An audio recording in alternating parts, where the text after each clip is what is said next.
Baik. Halo semuanya, apa kabar? Selamat datang di ruang auditorium Pemerintah Provinsi Kalimantan Utara. Nah, pada kesempatan ini kita akan berdiskusi bersama, yaitu mengenai sistem pemerintahan berbasis elektronik. Nah, atau yang biasa disingkat SPBSI, merupakan pemerintahan informasi dan komunikasi. Tujuan adanya SPBE ini untuk mewujudkan tata kelola pemerintahan yang bersih, efektif, transparan, dan akuntabel, serta memberikan pelayanan publik yang berkualitas dan terpercaya. Nah, dalam diskusi kali ini, saya tidak sendirian, karena saya ditemani oleh rekan-rekan saya yang luar biasa. Mereka ini adalah aparatur sipil negara, milenial yang terpilih untuk bisa mengikuti diskusi pada kesempatan ini. Nah, diskusi kita akan membahas mengenai sistem pemerintahan berbasis elektronik yang ada di Kalimantan Utara. Iya, saya akan perkenalkan dulu ya rekan-rekan saya yang ada pada saat ini. Silakan nanti lambaikan tangan saja ya. Yang pertama ada Mas Bayu, kemudian ada Mbak Betesda, ada Mbak Enda. Halo, semangat pagi. Kemudian ada Mas Fedin Rega. Halo. Ya, ada Mbak Puput. Hai. Kemudian ada Mas Rizky Frilian. Rizky Putra. Halo. Iya, dan Mas Sidik. Ya, mereka ini adalah narasumber kita yang akan bersama-sama berdiskusi dengan saya di tempat ini. Oh ya, saya sendiri adalah Winarti, selaku moderator pada hari ini. Nah, rekan-rekan semua, kita akan berdiskusi mengenai sistem pemerintahan berbasis elektronik yang ada di Kalimantan Utara. Salah satunya adalah Ekin. Nah, jadi teman-teman bisa mungkin menyampaikan aspirasinya, pendapatnya, ya. Menurut teman-teman, Ekin itu apa sih, gitu? Atau yang biasa Ekinerja ya, kepanjangannya Ekinerja. Mungkin saya bisa mohon bantuannya dari Mas Rizky untuk bisa menjelaskan sedikit, panjang juga nggak apa-apa ya, biar lebih jelas, tentang Ekinerja ini sendiri. Terima kasih, Mbak Bu. Oke, terima kasih waktunya. Jadi, secara simpelnya, sebenarnya ini adalah aplikasi yang cukup familiar, pasti dikenal oleh semua aparatur sipil negara, terutama di Kalimantan Utara. Jadi sebenarnya ini adalah aplikasi dari BKN, di mana ini merupakan aplikasi tapi dia berbasis web.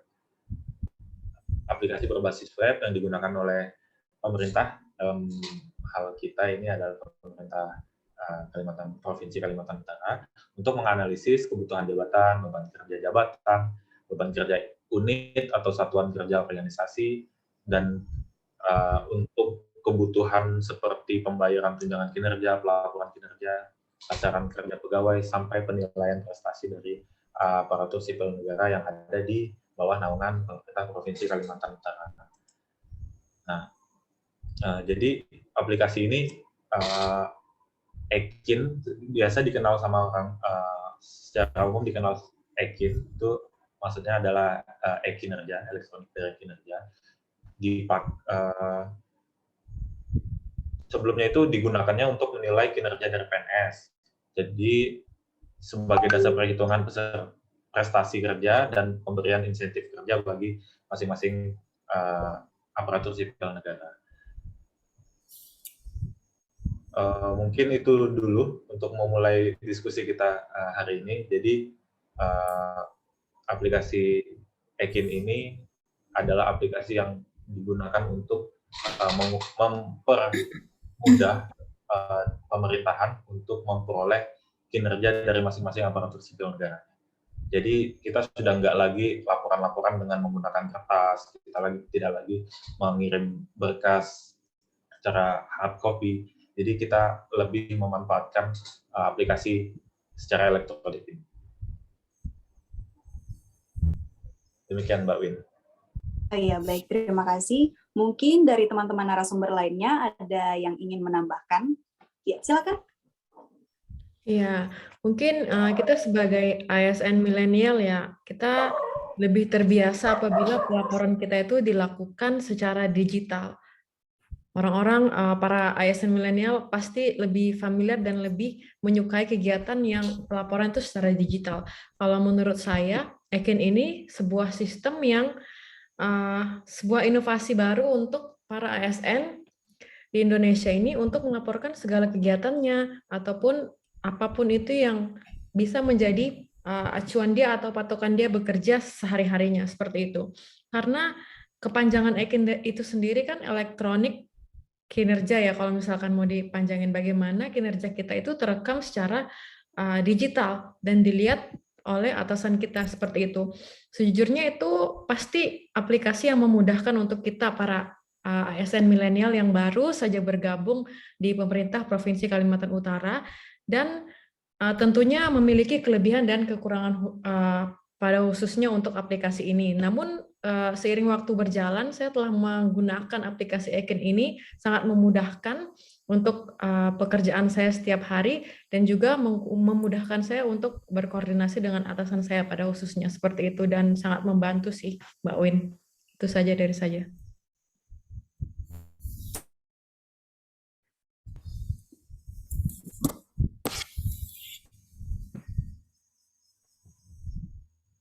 Maaf, Mbak Win, bisa di-unmute dulu. Suaranya nggak kedengeran kok. Oh iya, mohon maaf ya semuanya. Ya, terima kasih Mbak Puput dan Mas Rizky sudah membantu untuk menjelaskan apa itu Ekin. Jadi kita sudah bisa mengerti nih seperti apa itu Ekin. Nah, mungkin bisa diberikan nggak ya gambaran tampilan Ekin itu seperti apa? Begitu. Boleh Mbak, izin saya Ya. bisa nih. Silakan. Oke, mohon izin Mbak, saya share screen Mbak. Ya, silakan.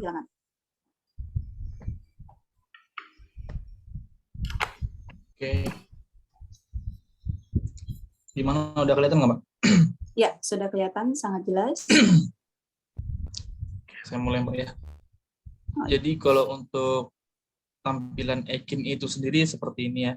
Kita lihat ada logo Pemprov-nya, ada username sama password. Kalau untuk username sama password, pasti teman-teman udah tahu lah. Apalagi username, itu pertama NIP kita sendiri, password dari teman-teman sendiri yang buat, kemudian klik login. Nah, jadi untuk tampilan dalamnya seperti ini kinerja. Ada beranda, kita aja laporan. Nanti di sini kita lihat nih ada laporan hari ini laporan yang mau kita input setelah kita bekerja.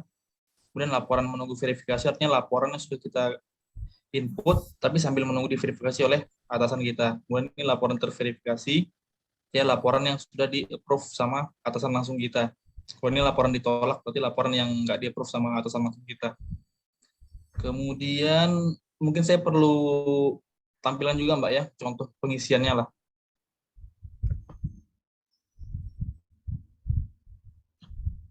Oke, tampilannya.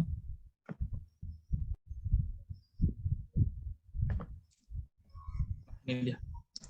Ini tampilan untuk pengisian laporan Ekin itu sendiri ya. Ada tanggal, ada waktu mulai kita bekerja, kemudian waktu selesai. Nah, kalau lama pengerjaan ini otomatis ya teman-teman dari sistemnya. Nah, kemudian ini kegiatan apa yang kita lakukan pada tanggal kita input Ekin ini sendiri. Misalnya contoh ya, saya kasih contoh. Misalnya ini tanggal 8. Terus saya bekerja dari jam 8 hingga jam 16 sore.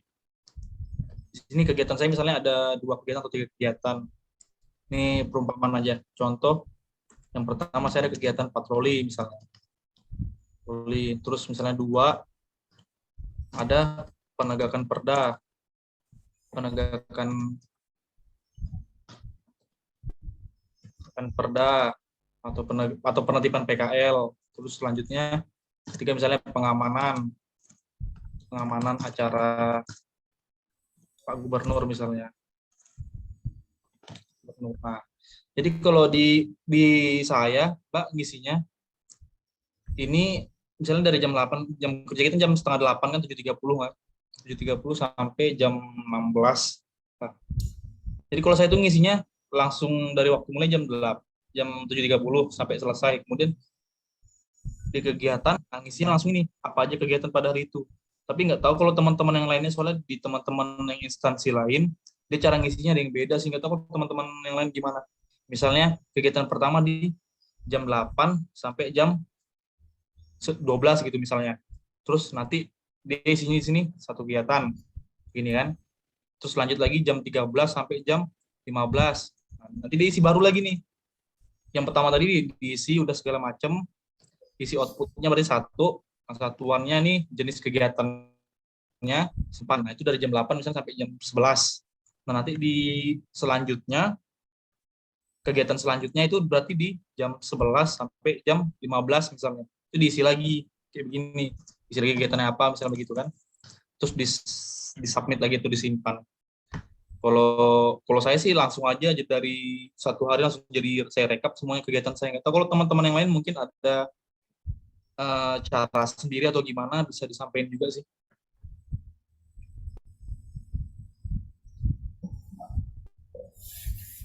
Itu aja sih kalau untuk mekanisme pengisiannya Mbak, atau misalnya ada yang kurang jelas atau gimana, atau teman-teman bisa tambahin yang lain.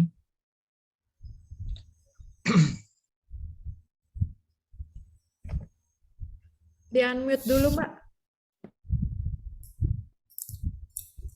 Ya, baik, selain dari pengisian kinerja harian kita di web ini sendiri, ada apa lagi ya? Informasi Ekin tentang diri kita mungkin, atau apa?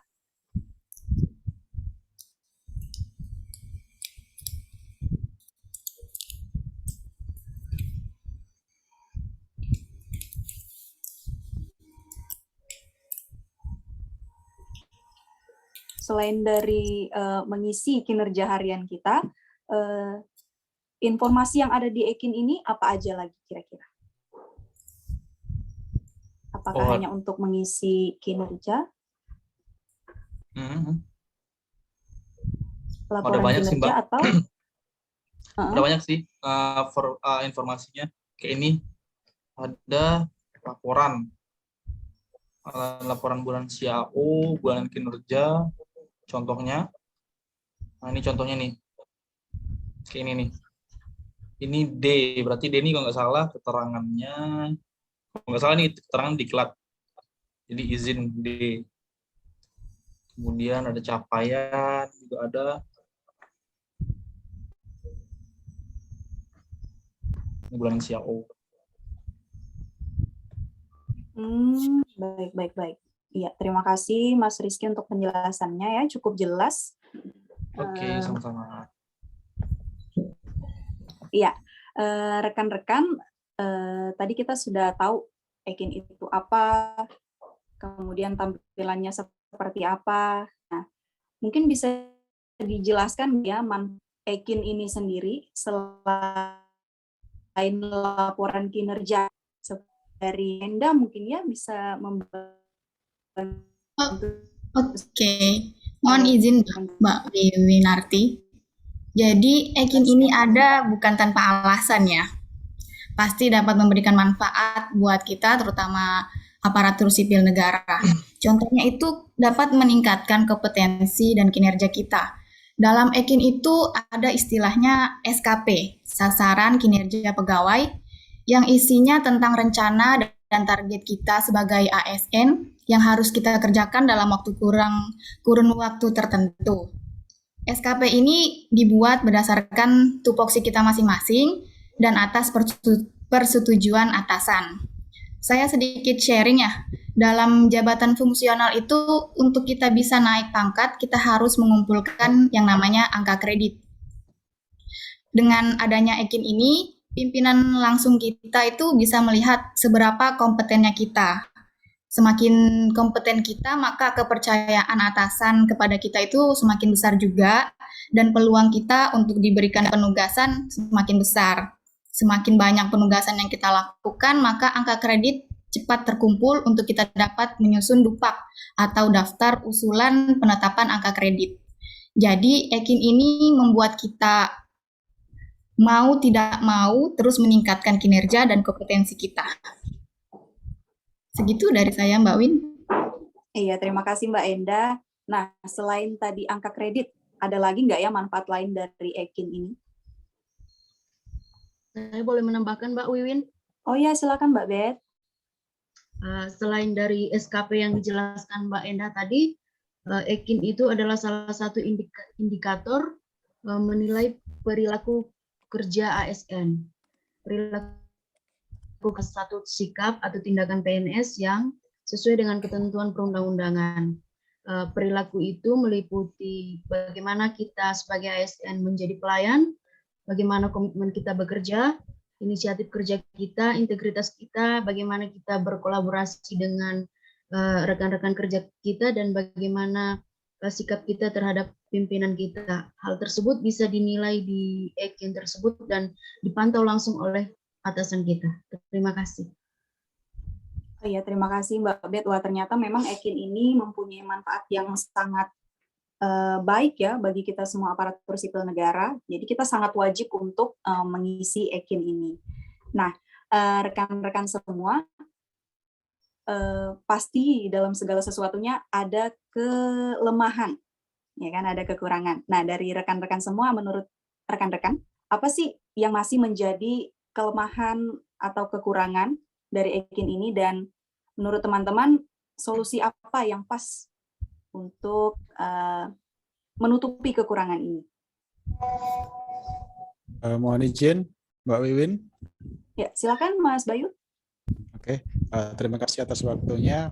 Baik, di sini saya akan menitik beratkan, menggariskan terkait dengan ini ada dua hal penting. Yang pertama terkait dengan disiplin PNS. Yang kedua terkait dengan akuntabel atau akuntabilitas. Nah, di sini saya akan menyampaikan atau memberikan komentar saya terkait dengan Ekin yang sudah saya lakukan atau sudah saya diimplementasi di instansi di tempat saya bekerja juga, bahwasanya di dalam kita mengisi Ekin itu masih ada kelemahan. Di bagian apa? Ternyata selain di Ekin itu juga di satu sisi dia juga sebagai salah satu bentuk akuntabilitas kinerja dari seorang ASN, tetapi di situ juga masih ada kekurangannya. Di bagian apa? Bahwasanya di Ekin itu kita belum bisa memasukkan bukti kegiatan dokumentasi secara autentik. Misalnya apa? Misalnya kita kegiatan di lapangan atau kita kegiatan secara rapat di kantor gitu. Di situ hanya sebatas di Ekin itu kita mengikuti template. Misalnya kita rapat itu di situ hanya tertulis dengan outputnya itu 1 atau 2 satuannya kegiatan itu. Atau satunya kalau kita membuat suatu berkas itu ya berkas gitu. Nah, di sini nggak ada kontrol di mana kita itu bisa melihat sebagai pimpinan itu bisa melihat benar apa enggak ini anggota atau staf saya ini melakukan pekerjaan tersebut. Jadi saya melihat di sini masih ada kekurangannya, itu kita sebagai seorang staf atau pekerja atau ASN itu belum bisa memasukkan bukti atau dokumentasi autentik. Itu satu. Yang kedua berkaitan dengan aksesibilitas, bahwasanya tidak semua daerah di Indonesia ini saya melihat itu bisa mengakses internet atau akses komunikasi. Bahwasanya Ekin ini kita basisnya adalah basis internet, sehingga ketika suatu daerah atau suatu lokasi itu belum terakses internet secara maksimal atau baik, itu akan menjadi suatu kelemahan atau kekurangan. Mungkin seperti itu yang saya soroti, Mbak Wiwin. Saya kembalikan ke Mbak Wiwin lagi. Oh iya, terima kasih Mas. Itu tadi kelemahan-kelemahannya ya. Jadi bagaimana dengan menurut rekan-rekan semua, apa kira-kira solusi yang pas untuk kekurangan dan kelemahan ini?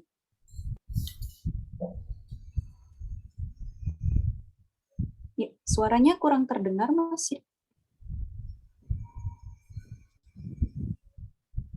Ya, mohon izin ya Mbak Win. Silakan. Terkait masalah atau kekurangan yang disampaikan tadi oleh Mas Bayu. Yang pertama terkait bukti ya. Mungkin dari saya untuk bisa mengupgrade sistem Ekin dengan menambah ya fitur atau kolom upload. Jadi ASN bisa mengupload output atau hasil kinerja tiap harinya. Untuk solusi yang kedua, masalah penyebaran sinyal internet ini memang masih menjadi tantangan sendiri bagi pemerintah Indonesia. Tapi pemerintah Indonesia sendiri sudah secara pelan-pelan secara bertahap mulai melakukan penyebaran bantuan penggunaan sinyal di desa-desa yang dapat diakses secara gratis. Biasa disebut dengan bakti. Mungkin itu aja ya solusi yang dapat saya sampaikan. Mungkin dari teman-teman mungkin ada yang mau ditambahkan. Silakan jika ada Saya yang ingin izin ditambahkan. menambahkan, Mbak Win. Ya, terima kasih Mbak Win. Saya mau izin menambahkan. Menurut saya kalau untuk solusi yang pertama, ya memang kalau misalnya tidak ada tombol untuk mengupload gitu ya bukti autentiknya, mungkin memang bisa ditambahkan. Cuma nanti akan mungkin ada perhitungan pada server ya, karena kan akan banyak data yang masuk tuh. Nah, jadi mungkin ini juga tantangan untuk peningkatan kualitas dari Ekinnya itu sendiri. Kemudian untuk masalah daerah-daerah di mana tidak ada sinyal, memang pada kenyataannya di Indonesia ini banyak daerah yang susah sinyal ya, walaupun ada bantuan dari pemerintah gitu. Cuma mungkin nanti bisa dengan adanya kebijakan khusus gitu ya. Misal sementara di hari-hari kerja bisa ditulis dulu secara offline gitu. Nanti ketika mungkin sebulan sekali atau 2 minggu sekali dibawa ke kota gitu kan. Nah, di kota ketika ada jaringan, di mana ada jaringan gitu ya, itu mulai bisa diinput lagi tuh Ekinnya. Nah, jadi mungkin nggak langsung harus pada hari itu juga gitu. Untuk daerah-daerah yang memang sinyalnya tidak mampu gitu untuk mengakses Ekin. Nah, mungkin itu tambahan dari saya, Mbak Win. Iya, baik rekan-rekan semua, terima kasih atas aspirasinya dan juga penjelasan-penjelasannya. Sayang sekali ya karena keterbatasan waktu, jadi diskusi harus kita tutup pada saat ini. Ya, untuk menutup diskusi kita pada hari ini, izinkan saya untuk membacakan sedikit rangkumannya, yaitu Ekin adalah sistem informasi kinerja kepegawaian yang manfaatnya untuk mengontrol kehadiran pegawai, meningkatkan kinerja pegawai, dan indikator dalam pemberian tunjangan. Nah, tentu Ekin ini sendiri mempunyai kelemahan dan kelebihan. Namun diharapkan pemerintah juga bisa membantu dalam mengupgrade Ekin ini sendiri dan juga permasalahan-permasalahan yang lainnya. Terima kasih rekan-rekan semua untuk waktunya. Kiranya kita bisa bertemu di kesempatan lain untuk bisa berdiskusi tentang hal lainnya lagi ya. Terima kasih, saya tutup diskusinya pada malam hari ini. Terima kasih Mbak Wiwi. Izin lab ya. Salut. Udah selesai guys. Alhamdulillah. Salut.